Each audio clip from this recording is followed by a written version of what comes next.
Friends, मैं आपका mentor AK Singh और आज फिर हम सीटेट के संपूर्ण बाल विकास को देखेंगे, यानी संपूर्ण बाल विकास की तैयारी को देखेंगे। और संपूर्ण बाल विकास के साथ साथ आज आपके लिए कहीं ना कहीं एक ऑफर जो कहीं ना कहीं आपको चाहिए था सीटेट के प्रीवियस ईयर के पेपरों के लिए।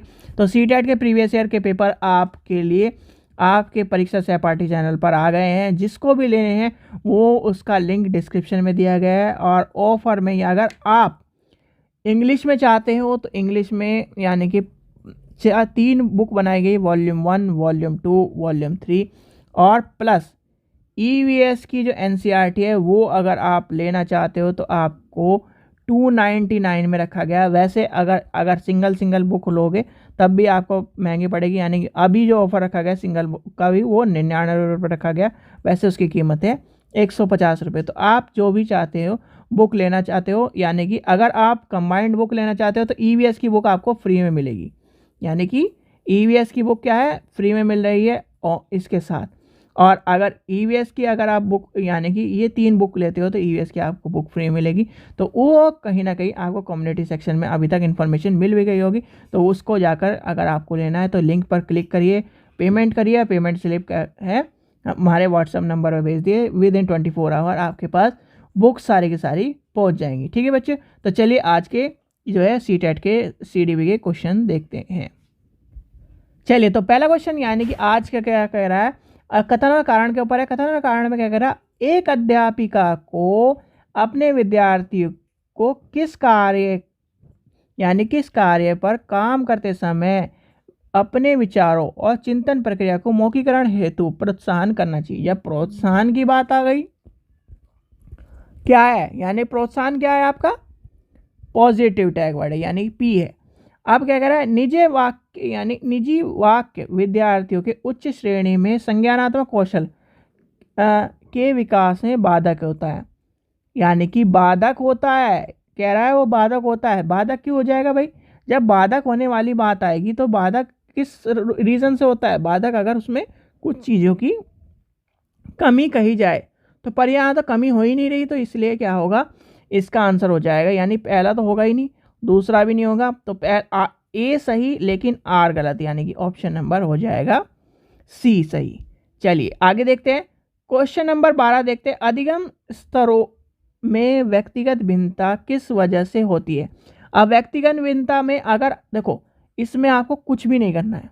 क्यों, इस क्वेश्चन में यानी कि इस क्वेश्चन में क्या बताया गया है, व्यक्तिगत भिन्नता की बात करिए। और व्यक्तिगत भिन्नता में आप सीधे सीधे बस एक बार इस क्वेश्चनों के ऑप्शन देख लीजिए, और ऑप्शन देखते ही आपको क्या पता चलेगा, एक चीज़ पता चलेगी कि दो में तो केवल ही दे रखा है, यानी कि पॉजिटिव आंसर है, पॉजिटिव क्वेश्चन पूछा गया है और पॉजिटिव क्वेश्चन में केवल आंसर दिया गया, तो केवल कट गए। ठीक है, अब यहाँ पर क्या है, ना ही व्यक्तिगत है और ना ही वातावरणीय है।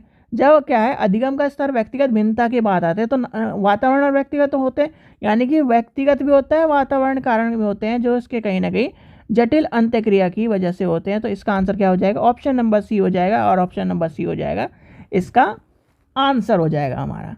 चलिए आगे चलते हैं, क्वेश्चन नंबर नेक्स्ट देखते हैं। क्वेश्चन नंबर नेक्स्ट है, एक अध्यापिका अपने विद्यार्थियों की अधिगम, तो क्या कह रहा है, यानी एक अध्यापिका अपने विद्यार्थियों के अधिगम प्रगति को बिना एक दूसरे की तुलना किए निरंतर रूप से समझाना चाहती है। तो यानी कि एक तरह से क्या कर रहा है वो, यानी कि वो क्या कर रही है, तुलना नहीं कर रही, और तुलना नहीं कर रही उससे डैश इस्तेमाल करना चाहिए। तो डैश इस्तेमाल करना चाहिए, पहली बात तो तुलना नहीं कर रही, तो पॉजिटिव आंसर हो जाएगा।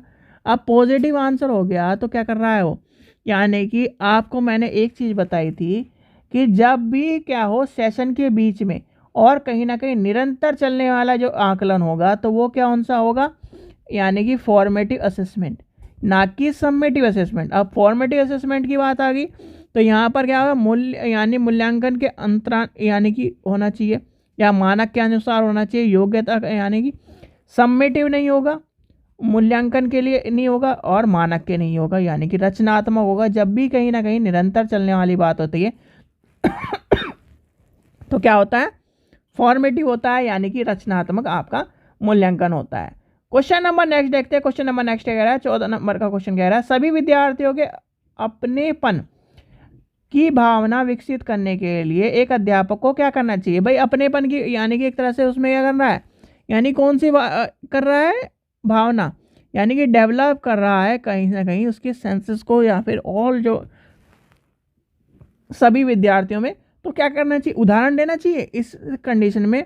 बताओ, यानी उसे उदाहरण देकर करना चाहिए। केवल वाला तो ऑप्शन कट ही जाएगा, यानी केवल वाला क्या है, ऑप्शन कट जाएगा।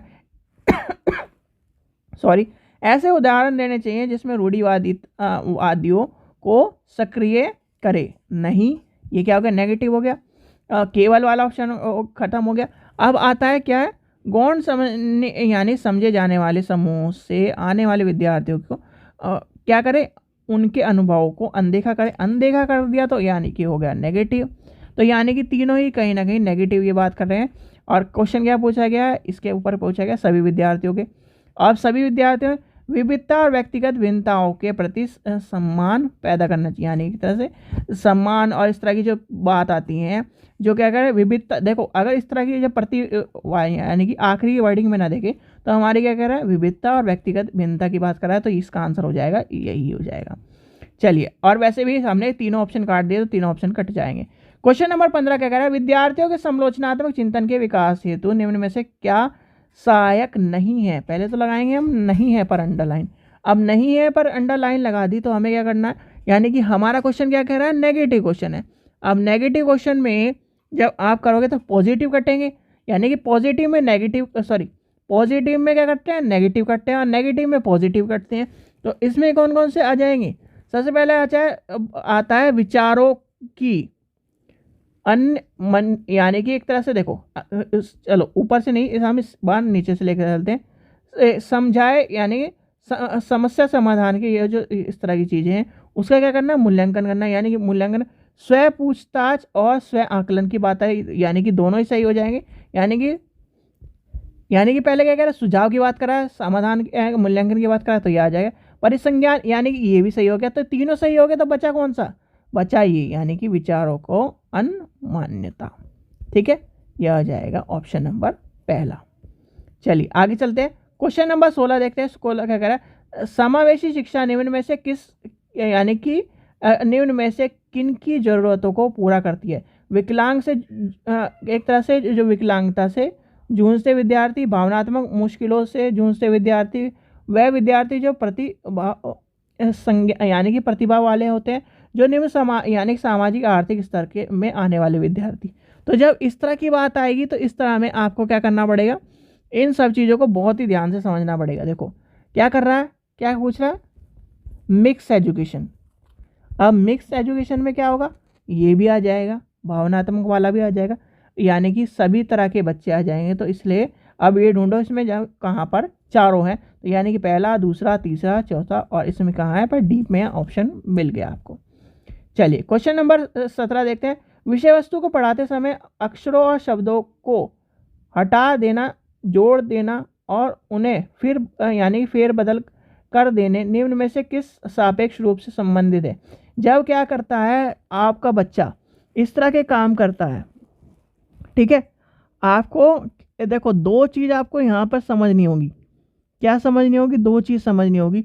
जब हम क्या करते हैं, शब्दों को बदलकर नए ज्ञान का प्रदान करते हैं, यानी कि आप हो, आपको मैंने कहा कि आपको ये ए और यानी ऐसे को शब्द बनाने हैं, मैं से शब्द बनाने हैं और तय से शब्द बनाने हैं। ठीक है, अब आपने बना दिया, कुछ भी शब्द बना दिया, यानी कि आपने अमित बना दिया या फिर कुछ भी बना दिया। अब ये मान के चलिए, चलो इसे छोड़ दो, यानी कि ये कॉम्प्लिकेटेड हो जाएगा। तो आप यहाँ से समय लेते हैं, यानी कि समय है, ठीक है, समय ये 3 अक्षरों से बना हुआ है। आप क्या कर रहे हो, आपको मैंने कहा कि भाई इन तीनों को फेर बदल करके एक नया शब्द बनाओ। तो क्या कर रहे हो, वो क्या होता है, वो ज्ञान का प्रदर्शन करता है।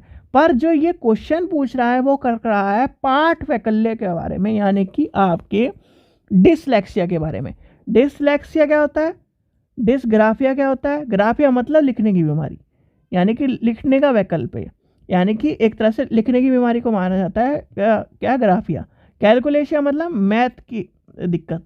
अब और जो यानी डिसलेक्सिया होता है वो बोलने यानी कि इस तरह की चीज़ें संबंधित हो जाएंगी। आपको समझ में आ गया होगा कि लेक्सिया, ग्राफिया और कैलकुलेशिया और ये तीनों चीज़ आती हैं, तो इसलिए इस चीज़ का ध्यान रखना। चलिए आगे चलते हैं। क्वेश्चन नंबर 18 है, स्वनिंदा सापेक्ष और नकारात्मक रूप से निम्न में से किस से प्रभावित करती है। तो जब इस तरह की बात आ जाएगी तो अब क्या करेंगे, देखो जब प्रभावित करने वाली बात दृष्टि को नहीं करती, एकीकृत की क्षमता को नहीं करती, शारीरिक यानी शरीर की यानी शारीरिकता को नहीं करती, तो ये तीनों तो हट जाएंगे। बच्चा किसका, सामाजिक और सापेक्ष कौशल को करता है, यानी कि पहला आ जाएगा इसका आंसर ऑप्शन नंबर 1। चलिए क्वेश्चन नंबर 19 देखते हैं। प्रतिभाशाली विद्यार्थियों के संदर्भ में निम्न में से कौन सा सही है। अब प्रतिभाशाली विद्यार्थी जो होते हैं वो क्या होते हैं, क्रिएटिव होते हैं, जिज्ञासु होते हैं, इस तरह की बात आ जाएगी। तो इसमें क्या है, उन्हें कभी भी अधिगम की आवश्यकता नहीं होती, बिल्कुल गलत है, क्योंकि हर व्यक्ति को क्या है, ज्ञान प्राप्त करना है तो उसे क्या है, ज्ञान की चीज़ों को प्राप्त करना पड़ेगा। उनके मानसिक क्रिया और यानी कि उनमें कमी होती है, ये ठीक है, गलत है। उनमें जिज्ञासा की भावना बहुत क्षीण होती है, ये भी गलत है। तो ये बच्चा कौन सा, वह अभिव्यक्ति में प्रवाह और निर्वधन दर्शाते हैं, तो यानी कि ये हो जाएगा इसका आंसर ऑप्शन नंबर डी। ठीक है, जो क्या है, ऑप्शन नंबर डी हो जाएगा। चलिए आज का लास्ट क्वेश्चन देखते हैं। लास्ट है, श्रवण बाधित से जूझते विद्यार्थियों को सफल समावेशियों में निम्न में से कौन सी पद्धति को अपनाना चाहिए। और ये क्वेश्चन मैंने आपको करवा चुका है। देखो दो क्वेश्चन को याद रख लेना। एक श्रवण बाधित यानी कि जो कहीं ना कहीं सुनने में कमजोर है या फिर सुन नहीं पाते, उन विद्यार्थियों के बारे में उन्हें क्या करना चाहिए, ज़्यादा से ज़्यादा आप क्या करो, क्या है, संकेतिक भाषा का प्रयोग, ज़्यादा से ज़्यादा लिख के समझाओ, तो क्या है, इस तरह की भाषा का प्रयोग। अब जो है क्या है, जो बच्चा देख नहीं सकता उसे क्या कराया जाएगा, उसे मौखिक रूप से ज़्यादा समझाना है। क्या कराना, मौखिक रूप से ज़्यादा समझाना, यानी कि बोल के समझाना है। तो ऐसे बच्चों को क्या कराना है, बोल के समझाना है। तो इसमें क्या होगा, चलचित्र और वीडियो को बिना उपशीर्षक के दिखाना। भाई शीर्षक के साथ दिखाओगे तभी तो क्या करेगा, श्रवण बाधित क्या उसे पता चलेगा, यानी कि संकेतक आएंगे उसमें, जो शीर्षक आएंगे उसे देखेगा, उससे समझ जाएगा कि ये क्या है, यानी कि इसमें क्या है, बिना शीर्षक। तो इस चीज़ को ध्यान रखना, बिना शीर्षक उपशीर्षक के दिखा रहा है, तो ये हो जाएगा गलत। मौखिक रूप से मूल्यांकन के प्रधान रूप से इस्तेमाल करना, यानी कि ये भी गलत हो जाएगा। उसमें मौखिक रूप से बोल रहा है। फिर क्या है, यानी कि संप्रेषण के मौखिक रूप को दृश्य रूप में करना, यानी कि ये भी गलत हो जाएगा। अब बचा कैसे, जानकारी प्रस्तुत करने के लिए अधिकतम व्याख्या विधि का प्रयोग करना। व्याख्या विधि का यानी कि अभी उसे बोल के समझाना है, यानी कि एक तरह बोल के बोला, उसे किससे समझाना है, किस तरह समझाना है उसको, सॉरी ये कह रहा है श्रवण बाधित, यानी कि मौखिक रूप में आ जाएगा। मौखिक रूप में जो बच्चा क्या है, जो किस तरह से, यानी कि जो इसके यानी आइज की दिक्कत है वो मौखिक, यानी कि उसे क्या है, व्याख्या करा जाएगी। और जो क्या है इस तरह से, यानी कि जो श्रवण बाधित है, यानी कि सुनने में कमजोर है, तो उसे मौखिक रूप से क्या, मौखिक रूप की जगह उसे दृश्य, यानी कि जो मौखिक चीज़ है उसे दृश्य रूप में क्या करना है, परिवर्तन करना है, यानी कन्वर्ट करके समझाना है। तो इसका आंसर हो जाएगा ये।